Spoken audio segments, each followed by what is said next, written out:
Bien, me da mucho gusto poder platicar contigo, padre José María. Encantadísimo. El tema de tu libro es un tema muy desafiante, Bailando con la soledad. Empiezo con una anécdota que en alguna ocasión leí en algún libro de don Pedro Laín Entralgo, un famoso lingüista, médico, académico español, que decía que los concejales de alguna población de Cádiz se habían equivocado en una nomenclatura de una calle, ¿no? Sí. Y decía que en lugar de calle moderna de la soledad, le pusieron calle de la soledad moderna. Bueno. La pregunta es si existe la soledad moderna. Sí, yo creo que sí.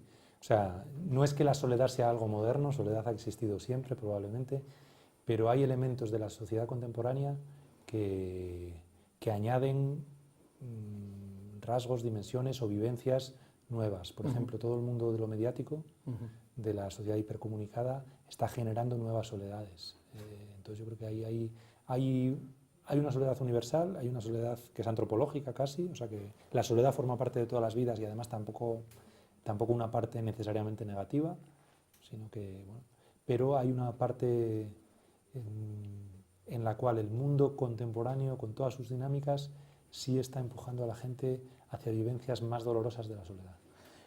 Bauman dice en uno de sus libros que estamos hablando de una soledad que proviene de la identidad falsa que crean las redes sociales. Sí. ¿Estarías de acuerdo? En una parte sí, o sea que el sentimiento de identidad que generan las redes va generando pues una cierta sensación de estar vinculado, una cierta sensación de pertenencia, una cierta sensación de tribu, que sin embargo tiene más de sensación que de realidad, porque en cuanto se desconecta, pues se ve que la realidad no es esa. Y en cuanto hay Claro. una contraposición, pues simple y sencillamente Claro, se borra. Entonces es mucho más fácil, a un clic estableces una relación y a un clic la borras, y eso no son relaciones sólidas. ¿Qué tiene de fondo esta soledad moderna? Es decir, ¿qué tiene de aspectos profundamente negativos en términos de las relaciones interpersonales? Yo, bueno, varias cosas que creo que serían complementarias, ¿no? Como círculos concéntricos que van afectando la vida. Primero es que yo diría que, claro, la soledad es como el reverso del encuentro. Claro. Y la vida yo creo que se entreteje entre soledades y encuentros, pero tiene que ser con un cierto equilibrio.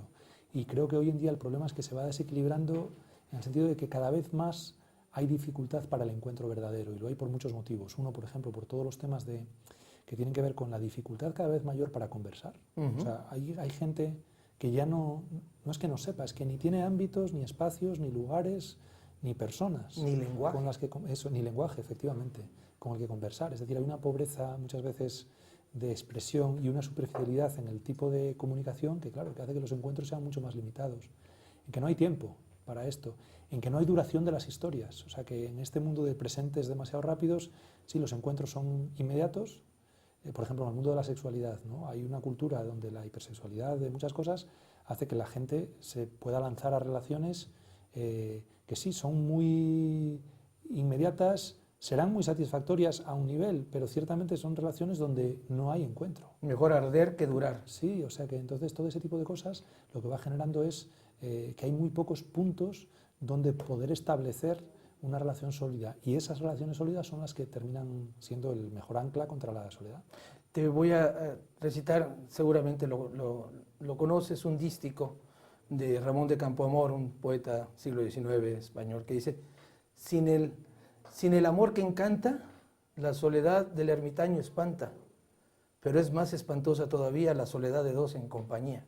Claro, sí, eso es. Ese es bellísimo porque Sí. aparte es la soledad moderna, la soledad Sí, de dos en compañía, sí, sí. ¿no? Sí, yo eso lo suelo decir mucho, digo, poniendo un ejemplo, vamos, hablando, que claro, que yo de joven mitificaba mucho la soledad del célibe. Sí, claro. Como célibe, pues muchas veces como que digo, pues, todas las añoranzas de lo que no vives, te parece que, bueno, pues que es una opción, digo, sí, entonces tienes muy mitificada la parte de soledad que te toca a ti. Pero desde que como sacerdote voy acompañando gente y muchas cosas, claro, lo que me he dado cuenta es de decir, uff, y lo difícil que es, por lo que la gente comparte contigo, cuando hablas, cuando acompañas procesos y conflictos, a veces acostarse al lado de la persona con la que compartes la vida, cuando se ha instalado un muro, cuando hay dificultades, cuando hay etapas complejas en la relación, pues es mucho más solitario que acostarse en una cama vacía. Y es real, es decir, que es que en el fondo o encontramos puentes o... El Papa Francisco muy jesuíticamente dice que hay 3 cosas que debemos hacer en las relaciones: pedir permiso, pedir perdón y dar las gracias. Sí. Y todo el entorno social y todo el entorno publicitario y toda la parafernalia publicitaria nos dicen que no tenemos que pedir permiso, que no tenemos que pedir perdón y que no tenemos nada que agradecer porque vamos viviendo en contracorriente. Eso es, sí. O sea, es como si los 3 gritos contemporáneos fueran: haz lo que quieras, no te arrepientas y tú te lo mereces. Esos 3 gritos, ¿verdad? Y entonces, claro, frente a eso, el que vive así es que es una vivencia tremendamente egocentrada. Y esa es una de las tiranías de nuestra sociedad contemporánea, que es una sociedad que te educa para vivir en un laberinto de espejos. Es decir, que todo se convierte en un espejo en el cual te ves reflejado. Es lo que tú quieras, cuando tú quieras, como tú quieras, lo que a ti te valga, lo que a ti te sirva, tu deseo, y eso es una mirada tan pobre, porque al final lo que se va deseducando es la capacidad de mirar al otro y ver al otro. Lo único que ves es un espejo, es decir, que de tu propio interés. Pero eso es un camino que conduce a una celda, es decir, aunque sea una celda de oro y aunque sea una celda es una celda muy solitaria. Entonces, en ese sentido, creo que todo lo que sea aprender a mirar al otro y ver al otro. O sea, yo muchas veces digo que nosotros, claro, en contextos religiosos decimos, y además lo decimos, yo creo que creemos que tiene que ser así, que hay que aprender a ver a Dios en los demás, ¿verdad? Pero yo digo, bueno, pero eso es ya para nota, o sea, eso es ya para matrícula de honor. Hay que aprender a ver al otro en el otro. Sí, sí. Hay que aprender a ver al otro, sus problemas, su historia, sus inseguridades, sus seguridades, sus sueños, o sea, compartir eso, ¿no? Ese es creo que es parte del camino. Que el otro te nombre. Sí, escuchar tu nombre dicho de labios del otro, eso es, pero del otro, con sus historias. Entonces, hay ahí todo eso, el mundo contemporáneo, con su constante insistencia en que tú eres el centro del universo, es un mundo tramposo. Porque al revés, yo creo que ojalá fuéramos capaces de ayudar a la gente a entender: tú no eres el centro del universo. Y eso es mucho más liberador, ¿eh? Sí, o sea, claro. El universo es mucho más amplio que tú. Y tu mundo es mucho más amplio que tú. Y en tu mundo, tú no eres el centro. En tu mundo el centro es muchas realidades, muchas personas, muchas vidas. O sea, no hay un centro, sino que hay una red vital, afectiva, profunda. Y eso es mucho más bonito, la verdad. Y nadie vende un puñal para matar al yo. No, al revés. Yo creo que uno de los grandes trampas es, fíjense, por ejemplo, yo a veces me desespera cuando entras en una librería o en una... Sí, sobre todo en librerías o en cursos o en un programa. Y la cantidad de títulos, de cursos, etcétera, que van orientados a alimentar el ego.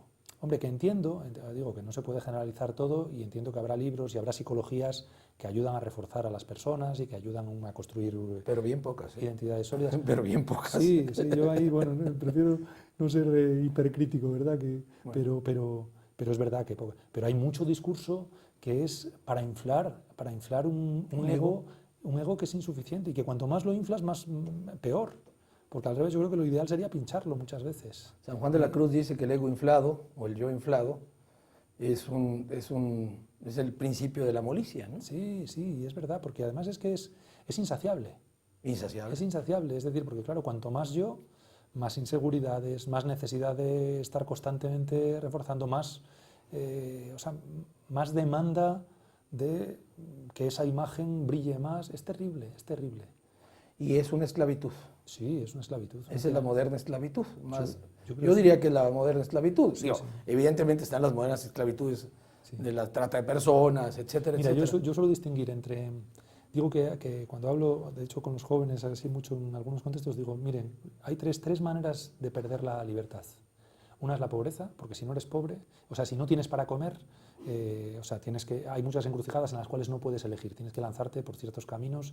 Dice Casaldáliga eso de que la libertad sin pan es una flor sobre un cadáver, ¿no? Pues esto es. Entonces, si no eres libre, ahí está. La esclavitud, pues es evidente, y hay gente en situaciones de esclavitud en nuestro mundo, pero la tercera, que es mucho más útil, son las tiranías. Y hay tiranías sociales. Y la trampa de la tiranía es digo lo que ocurre con regímenes políticos tiránicos, que hay mucha gente que está dentro del régimen y que cree que está en el mejor de los mundos posibles. Claro. Hay otra que no, pero hay gente que está dentro y que piensa, ay, qué bien estamos aquí, o que la alternativa sería mucho peor. Bueno, pues la tiranía, yo creo que hay dinámicas contemporáneas que son tiránicas. Y, por ejemplo, la tiranía de la propia imagen, la tiranía del ego, es terrible en la sociedad contemporánea. Tú tienes una cuenta de Twitter muy asistida. Sí. Y tienes el tema de Rezando Voy, ¿no? Es decir, es el coordinador pues, de este blog, ¿no? Sí. 300.000 descargas al día. Parecerían muchas descargas. ¿Crees que es por ahí por donde ahora tenemos que incursionar? O sea, yo creo que no es que todo haya que hacerlo por las redes, ¿verdad? Pero las redes son un espacio donde hay mucha gente buscando. Entonces es un espacio que de alguna manera, donde si nos tomamos en serio aquello de id a todo el mundo y anunciad el Evangelio, ese todo el mundo hoy también es el mundo digital. Entonces yo creo que no es suficiente, es decir, no es que a veces en algún contexto te preguntan, bueno, entonces el Rezando Voy va a sustituir a la misa. Pues evidentemente no, pero eso es no entender nada, ¿verdad? O sea, es no entender nada, ni no nace con esa vocación. Lo que nace es con la vocación de ayudar a que la gente donde esté y desde los espacios de los huecos de la vida, pues pueda hacer un espacio para la interioridad, un espacio para escuchar el Evangelio, un espacio para crecer en esta mirada al mundo desde la perspectiva de la fe.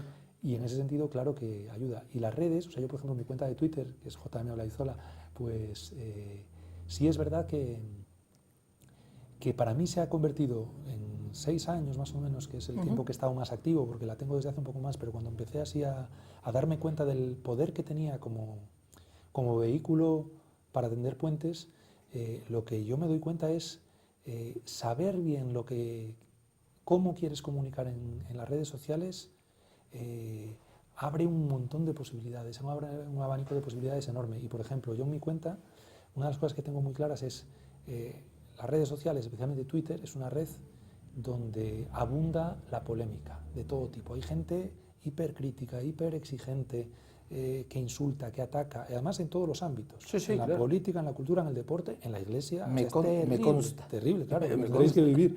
Bueno, pues yo desde el primer momento tomé la opción de decir, me niego a entrar a esta dinámica. Claro. O sea, yo no voy a entrar ni a insultar, ni a responder a insultos, ni a tomar posturas maximalistas para estar denunciando a los otros. No, o sea, yo voy a intentar una y otra vez sobre los temas entrar a fondo cuando haya que entrar a fondo, claro, pero desde una actitud de encuentro. Yo creo que esto es lo que la gente está agradeciendo y por eso yo creo que hay tanta acogida. ¿Sí? ¿Se puede bailar con la soledad? Se debe bailar con la soledad. Yo suelo decir que la vida es baile, es una metáfora bonita, como tantas otras, ¿verdad? Pero es una metáfora y es una fiesta. Sí. Es una fiesta donde se asume el yo y se asume el mundo y se asume la el baile es una actitud. Y se asume a Dios, ¿no? Eso es, el baile es una actitud. Y yo muchas veces digo que la metáfora se completa diciendo, y Dios es música, o sea, Dios es la música del universo, si queremos, es una metáfora, a lo mejor insuficiente, a lo mejor, con sus matices, pero ahí está, ¿no? Y el Evangelio es música y Jesús pues vino a traer música. Entonces lo que digo es, con esa música podemos bailar con la gente, podemos bailar con nuestras sociedades, podemos bailar solos, podemos bailar con Dios, o sea, y entonces en ese sentido yo creo que sí, y a veces será un baile más extrovertido, más festivo, más compartido, y a veces será un baile más cansado, más quieto, pero sí, o sea, no solo podemos, sino que yo diría que ojalá bailemos. ¿Y no dejamos a un lado el silencio y la contemplación? Es que yo creo que el silencio, o sea, claro, la metáfora también, yo diría, se podría llegar hasta decir, la oración es otra forma de baile, silencioso. O sea, y el silencio, yo creo que el silencio al que aspiramos, muchas veces esa contraposición, ¿no? de también San Juan de la Cruz, la soledad sonora, o sea, el silencio, que es un silencio habitado. O sea, yo creo que se complementa y es, por ejemplo, el silencio que nosotros intentamos hacer en medio del mundo es el silencio de quien escucha para llegar a oír la música profunda, la de dentro, en medio de este mundo de tantísimos ruidos, de tantísima verborrea, de tantísimas palabras que nacen con vocación de fundirse bien pronto, de desaparecer, que no van a ningún otro sitio.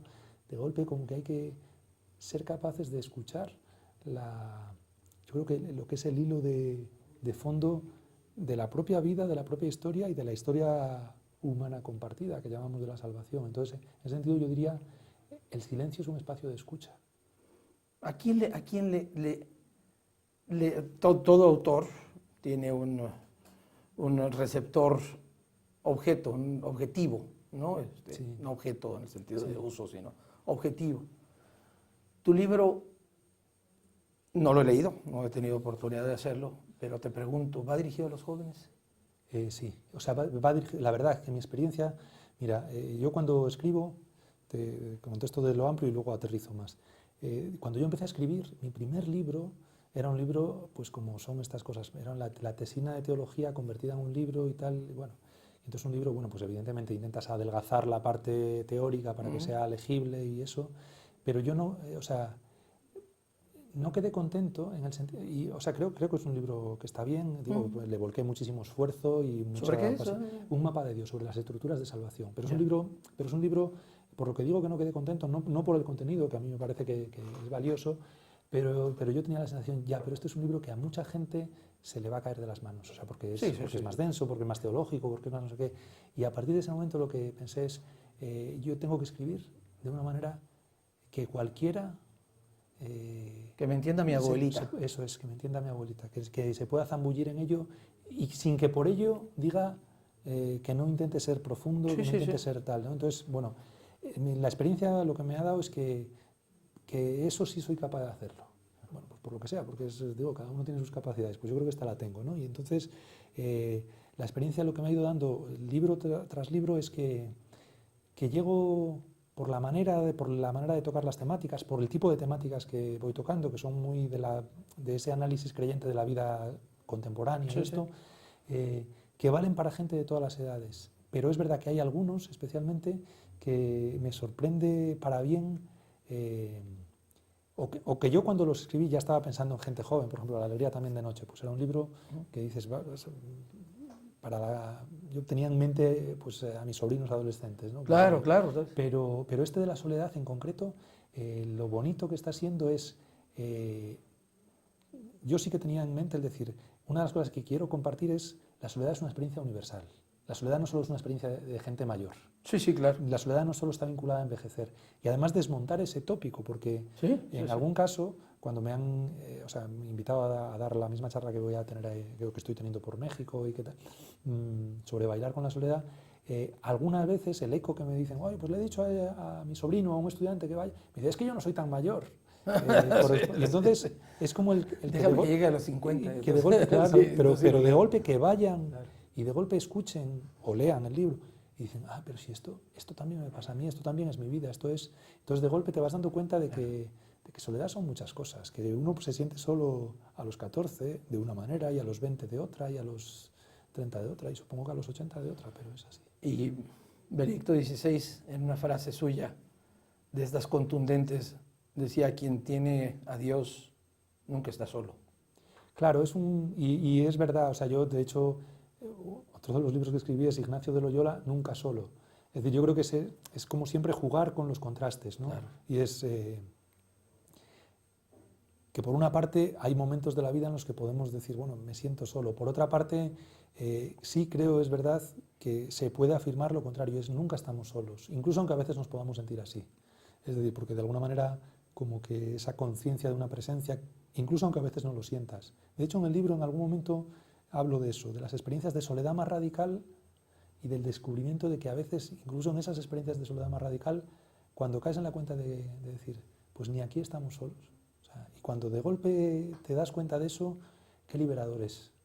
Que no quiere decir que sea más fácil, que hay vivencias que cuestan. O sea, pues un duelo pues cuesta, pero de golpe sentir que no estás solo en eso, lo cambia mucho. José María, he aprendido mucho en esta plática, te agradezco muchísimo. Muchísimas gracias, encantado, de verdad. Yo creo que me fascinan estos temas y el poder compartirlos es un privilegio. Claro. Y bueno, pues en pantalla ahora vamos a poner el nombre del libro, donde se puede conseguir, si hay un sitio web donde se pueda, pues, supongo que en Amazon, en estas nuevas tecnologías, que también ya nos hacen un poquito más más frecuente la posibilidad de comprar libros y no nada más Claro. tener que ir Sí, a sí, no, y en digital se puede descargar. En la propia página del Grupo de Comunicación Loyola la versión digital está. Perfecto, perfecto. Buena Ponemos prensa aquí todo en esto México, ahí sí. para que usted lo tenga y te agradezco mucho de verdad. Perfecto, muchísimas gracias. Gracias. Encantado. Gracias a ustedes por el honor de su atención.